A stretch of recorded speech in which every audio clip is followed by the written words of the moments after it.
Welcome guys. ये हमें पता है कि झारखंड बोर्ड की मैट्रिक की परीक्षा बस सर पे आ चुका है और आप लोग तैयारी में जुटे होंगे।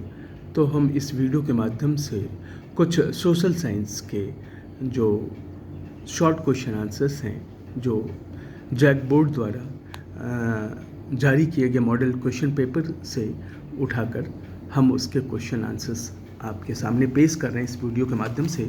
एग्ज़ाम के दृष्टि से ये बहुत ही इम्पोर्टेंट होने वाला है। तो आइए इसको हम शुरू करते हैं। ठीक है, और थोड़ा सा नीचे क्लोज करो। हाँ ठीक है। ये क्वेश्चन है, रीडर पेस्ट से आपका क्या तात्पर्य है?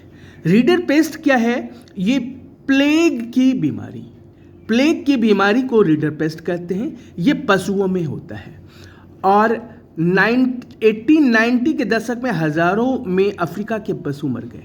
ठीक है, स्थानीय लोगों की आजीविका और अर्थव्यवस्था पर बहुत गहरा प्रभाव पड़ा। अगला क्वेश्चन है, औद्योगिक क्रांति सर्वप्रथम कब और कहाँ? तो औद्योगिक क्रांति सर्वप्रथम 18वीं शताब्दी के उत्तरार्ध में इंग्लैंड में प्रारंभ हुआ था। घरों में उपयोग किए जाने वाले दो ऊर्जा संसाधनों का नाम लिखना है, कोयला और प्राकृतिक गैस। अगला क्वेश्चन है, भारतीय राष्ट्रीय कांग्रेस की स्थापना कब हुई थी और इसके संस्थापक कौन थे? तो भारतीय राष्ट्रीय कांग्रेस की स्थापना 1885 में हुई थी और इसके संस्थापक थे A.O. ह्यूम। कौन थे? A.O. ह्यूम। लोकतंत्र की दो चुनौतियों को लिखें। लोकतंत्र की दो चुनौतियां हैं, सांप्रदायिकता, अशिक्षित नागरिक। मुद्रा की परिभाषा बताएं। साधारण शब्दों में मुद्रा का अर्थ है धन दौलत। मुद्रा का अर्थ है धन दौलत। इसके इर्द गिर्द सारी आर्थिक गतिविधियां घूमती है। मुद्रा उसको कहते हैं जिसके इर्द गिर्द सारी गतिविधियां घूमती हैं। एक शब्द में कहें तो मुद्रा का अर्थ है धन दौलत। उदारीकरण से क्या तात्पर्य? सरकार द्वारा अवरोधक एवं प्रतिबंधों को हटाने की प्रक्रिया, जो रुकावट है, जो प्रतिबंध हैं, उनको हटाने की प्रक्रिया को उदारीकरण कहते हैं, सरकार द्वारा। अगला क्वेश्चन है, प्रथम विश्व युद्ध के बाद विश्व को किस संकट का सामना करना पड़ा? तो प्रथम विश्व युद्ध, ये कॉमन सेंस की बात है। तो जब लड़ाई होगी तो आर्थिक महामंदी का सामना करना पड़ा विश्व को। जाबर कौन होते थे?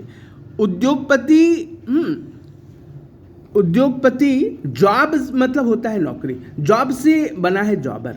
तो जॉबर रखते थे, जो कोई विश्वस्त कर्मचारी होता था। ये जॉबर जो है, जॉबर अपने गांव से लोगों को लाता था और गांव से आए लोगों को विश्वास दिलाता कि उन्हें शहर में जमने में मदद करेगा, मुसीबत में पैसे में मदद करेगा। जॉबर ताकतवर और मजबूत व्यक्ति बन गया। बाद में जॉबर मदद के बदले पैसे और तोहफों की मांग करने लगे और मजदूरों की जिंदगी को नियंत्रित करने लगे। जीवाश्म का उदाहरण दें। जीवाश्म है कोयला और पेट्रोलियम। अगला क्वेश्चन है, किसी दो राष्ट्रीय राजनीतिक दल के नाम बताएं। भारतीय जनता पार्टी और भारतीय राष्ट्रीय कांग्रेस। राजनीतिक दल के समक्ष वंशवाद की चुनौती क्या है? ये बड़ा महत्वपूर्ण प्रश्न है। वंशवाद की चुनौती, अधिकांश दलों के में नेताओं द्वारा अपने परिवार के लोगों को आगे बढ़ाने की प्रवृत्ति। वंशवाद क्या है? दल के नेताओं द्वारा अपने परिवार के लोगों को आगे बढ़ाने की जो प्रवृत्ति है, जो ट्रेंड है, उसे को वंशवाद कहते हैं। जिसके परिणाम स्वरूप क्या होता है? सामान्यकर्ता जो अच्छा नेता बनने का है, उसके आसार, उसका चांस खत्म हो जाता है। दूसरे, अनुभवहीन तथा बिना जनाधार वाले लोग शीर्ष पर पहुंच जाते हैं। जिनके पास वोट नहीं है वो भी पार्टी के बहुत बड़े नेता बन जाते हैं। वाणिज्यिक बैंक से क्या तात्पर्य है? व्यावसायिक बैंक वह संस्था है जो लाभ के उद्देश्य से मुद्रा का जमा, लेन देन, ऋण की सेवाएं प्रदान करता है। इसके लिए वह जनता, फर्म, सरकार से जमा स्वीकार करता है और उनके चेक, आदेश या भुगतान करता है। जमा का प्रयोग ऋण या निवेश के लिए करता है। जमा जो दूसरे जो है लाभ के उद्देश्य से पैसा लोगों से लेता है और ऋण या कहीं पर इन्वेस्ट करने के लिए करता है। वैश्वीकरण क्या है? ये बहुत ही इम्पोर्टेंट क्वेश्चन है। वैश्वीकरण का अर्थ है कि हमारी अर्थव्यवस्था को संसार की अन्य अर्थव्यवस्थाओं से विदेशी व्यापार एवं विदेशी निवेश द्वारा जोड़ना। वैश्वीकरण का अर्थ है हमारी व्यवस्था को विदेशी व्यापार और विदेशी निवेश द्वारा संसार की अन्य व्यवस्था से जोड़ना। इस कार्य में बहुराष्ट्रीय कंपनी बड़ी महत्वपूर्ण भूमिका निभाती है जब वे अपनी इकाई संसार के अनेक देशों में स्थापित करते हैं। क्वेश्चन जो गेस किया गया है, हेनरी फोर्ड कौन था? तो हेनरी फोर्ड कार है, कारों का एक जगत प्रसिद्ध निर्माता। हेनरी फोर्ड कौन था? कारों का जगत प्रसिद्ध निर्माता। औद्योगिक क्रांति से आप क्या समझते हैं? औद्योगिक क्रांति, हम उस क्रांति को कहते हैं जिसे 18वीं शताब्दी के उत्तरार्ध में उत्पादन की तकनीक और संगठन में अनेक क्रांतिकारी परिवर्तन ला दिया। यह परिवर्तन इतना तेज रफ्तार से आया परिवर्तन कि इतना प्रभावशाली सिद्ध हुआ कि उन्हें क्रांति का नाम देना पड़ा। इस क्रांति ने घरेलू उद्योग धंधों के स्थान पर फैक्ट्री सिस्टम को जन्म दिया। घरेलू उद्योग, कुटीर उद्योग की जगह पे फैक्ट्री सिस्टम आ गया। कार्य हाथों के स्थान पर मशीनों से होने लगे और छोटे कारीगर का स्थान पूंजीपति श्रेणी ने ले लिया। अगला क्वेश्चन है, क्षेत्रीय दल किसे कहते हैं? क्षेत्रीय दल किसी क्षेत्र विशेष में अपनी राजनीतिक गतिविधियों को चलाती है, कार्यान्वित करती है, अपने क्षेत्र विशेष के हित के लिए कार्य करती है और इसे क्षेत्रीय दल कहते हैं। खरीफ फसल किसे कहते हैं? खरीफ फसल मानसून के आने पर बोई जाती है तथा सितंबर अक्टूबर में काटी जाती है, जैसे चावल, मक्का, बाजरा, कपास। नेपाल में किस तरह की शासन व्यवस्था है? नेपाल में वर्तमान समय में लोकतांत्रिक सरकार है। विदेशी निवेश से क्या तात्पर्य है? जब कोई कंपनी या एक देश का व्यक्ति दूसरे देश में स्थित कंपनी या संपत्ति या स्वामित्व में हिस्सेदारी में निवेश करता है तब उसे विदेशी निवेश कहते हैं। जैसे कोई विदेश की कंपनी हमारे यहाँ निवेश करती है, पैसा खर्चा करती है किसी कंपनी में, तो उसको विदेशी निवेश कहते हैं। व्यापार अवरोधक से क्या तात्पर्य? इसके द्वारा कोई भी सरकार अपने नव विकसित उद्योगों को विश्व की प्रतिस्पर्धा से बचा सकती है। व्यापार अवरोधक से क्या होता है? लाभ होता है कि जैसे कि सरकार कोई छोटा अपना देश का कोई उद्योग है तो उसको बढ़ाने के लिए विदेशी जो निवेश है उस क्षेत्र में रोक देती है ताकि हमारा उद्योग बढ़ता रहे। इसे ही व्यापार अवरोधक कहते हैं। आप क्या समझते हैं? आयात शुल्क किसी दूसरे देश से आने वाली चीज़ों पर वसूल किया जाने वाला शुल्क, टैक्स। यह कर या शुल्क उस जगह लिया जाता है जहाँ पर वह चीज़ देश में आती है, यानी सीमा पर या बंदरगाह पर या हवाई अड्डे पर। ठीक है, जहाँ पर से विदेश से सामान आता है उसी जगह पे वो टैक्स ले लिया जाता है, उसी को आयात शुल्क कहते हैं। भारत में प्रथम आधुनिक वस्त्र मिल कब और कहाँ स्थापित हुआ था?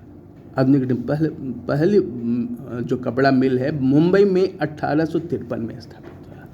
ये कोपास जी नाना भाई द्वारा स्थापित किया था। किसके द्वारा? कोपास जी नाना भाई द्वारा। भारत में झूम खेती किए जाने वाले 4 राज्यों के नाम: असम, आंध्र प्रदेश, मध्य प्रदेश और उड़ीसा। झूम खेती तो ये असम, आंध्र प्रदेश, मध्य प्रदेश, उड़ीसा।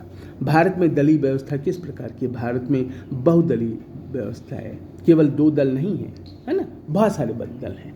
लोकतंत्र में जब हर कार्य ये लोकतंत्र पारदर्शिता से क्या तात्पर्य है? लोकतंत्र में जब हर कार्य ईमानदारी और नियमानुसार हो तो उसे पारदर्शी कहा जाता है। मुद्रा के 2 कार्य बताइए। पहला है ये विनिमय का माध्यम है मुद्रा। मुद्रा विनिमय का माध्यम के रूप में वस्तुओं और सेवाओं के क्रय और विक्रय के रूप में किया जाता है।